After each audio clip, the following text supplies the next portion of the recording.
শুধু সিলেট না, আমাদের প্রবাসী বাঙালিরাও আছেন, তারাও খুব খুশি হবেন এবং প্রত্যেক উপজেলায় আমরা এটা করব, আস্তে আস্তে সব উপজেলায় হয়ে যাবে।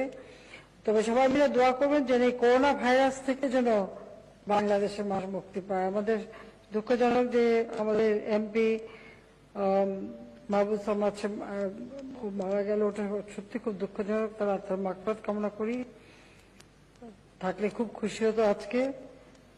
তো আমি সবাইকে, আমাদের আওয়ামী লীগের নেতাকর্মী যারা আছেন তাদের সবাইকে আমার ধন্যবাদ জানাই। আর সিলেটবাসীর জন্য, বিশেষ করে দক্ষিণ সুরমা মানুষ এবং সমগ্র সিলেটবাসী সবার জন্য আমার শুভেচ্ছা জানাচ্ছি। আপনারা এই যে মসজিদটা করা হলো, সবাই তার যত্ন নেবেন, পরিষ্কার পরিচ্ছন্নতা যা থাকে সেদিকে লক্ষ্য রাখবেন এবং যত্ন নিয়ে এটা ব্যবহার করবেন, যেটা দৃষ্টান্ত হয়ে থাকে, যেখান থেকে সত্যিকার ইসলাম ধর্মের মর্মবাণী এদেশের মানুষ যেন বুঝতে পারে, জানতে পারে, শিখতে পারে। শুধু আমাদের দেশে না, আন্তর্জাতিকভাবেও আমাদের বাংলাদেশের মানুষ যে আমরা ধর্ম